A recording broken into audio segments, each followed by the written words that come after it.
começar... Quem falou isso? Na hora que ele ia falar, você interrompeu. Olha só, já que o meu amigo Rubão, ele fez uma citação, né? Vou fazer uma citação também. Citação foi um acordo que aconteceu em 2003 lá em Israel, quando estavam julgando Ariel Sharon.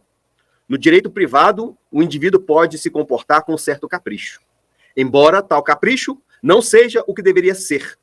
Mas, no domínio do direito público, o capricho é uma doença terminal. Você tem que prestar atenção nisso. O que acontece? Ô Lindomar, na Constituição Federal, existe somente um lugar, que é no artigo 5º, que fala sobre a questão da graça. O artigo 84, lá no inciso 12, fala da instituição, da prerrogativa do presidente, que é competência do presidente, instituir um indulto.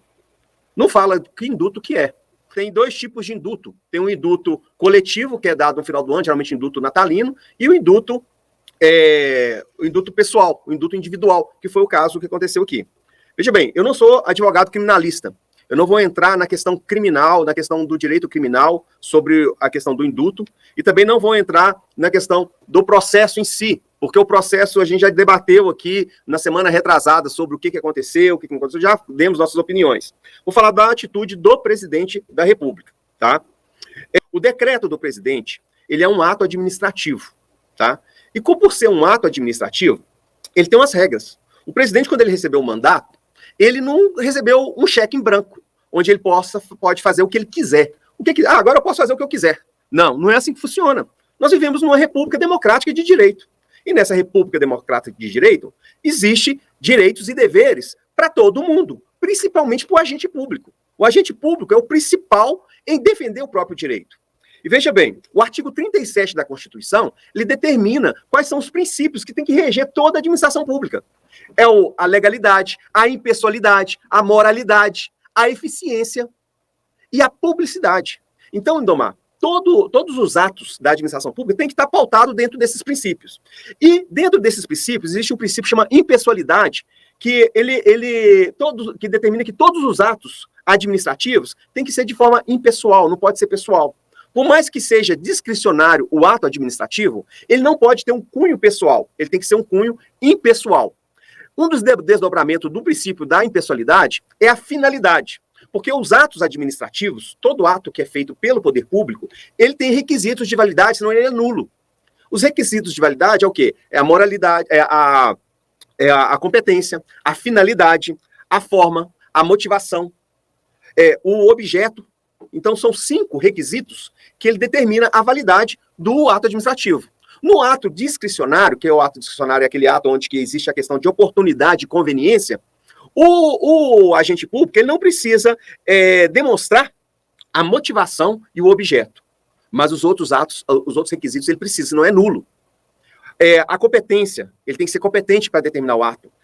A forma, ele tem que ter um ato formal, que é o caso do decreto. E a finalidade, qual que é a finalidade daquele ato? Qual que é a finalidade que o presidente utilizou para usar aquele ato? Pois bem, no Brasil, o Instituto da Graça, o Instituto da Graça é coisa antiga, não é coisa nova não, é coisa antiga. Só que não é costume utilizar a graça.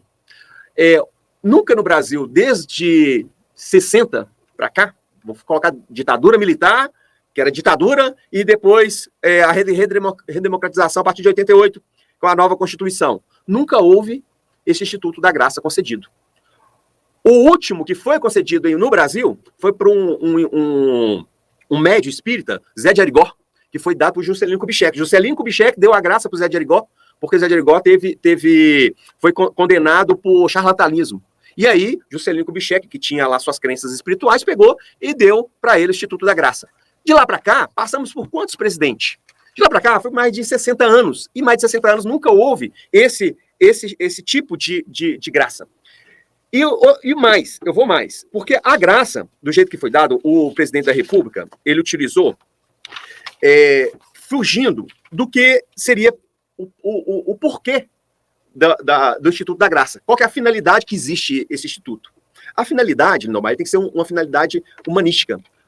Bom, quando a pessoa está, por exemplo, está com um câncer terminal, e vai morrer, o cara vai morrer. Para ele não morrer dentro da cadeia, eles deixam, ele dá a graça pro cara ir para casa e morrer em casa.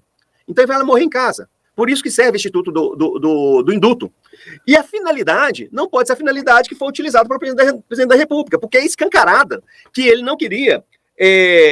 o objetivo principal dele não é justamente libertar e liberar o Daniel de Silveira, mas sim afrontar o STF, como diz o Rubão, fazer um afronto ao STF e falar que quem manda aqui sou eu, fazer uma disputa de força com o STF. Porém, a última palavra, como a gente vai usar a Constituição, jogar dentro das 4 linhas, para jogar dentro das 4 linhas é a Constituição. A Constituição está lá. A última palavra é do STF. Por mais que o presidente da República ele tenha o direito de fazer a graça, quem vai analisar se ela é legal ou não. E aí o que acontece? Vai ser discutido sobre essa questão da finalidade. Haja vista que em 2014, o Lula foi impedido de exercer o cargo lá de ministro por causa, baseado na finalidade. Os ministros do STF alegaram o desvio de finalidade, mesmo sendo um ato discricionário, como o ato da graça que é dado pelo presidente da República, houve o desvio de finalidade no qual foi proibido o Lula de assumir como ministro.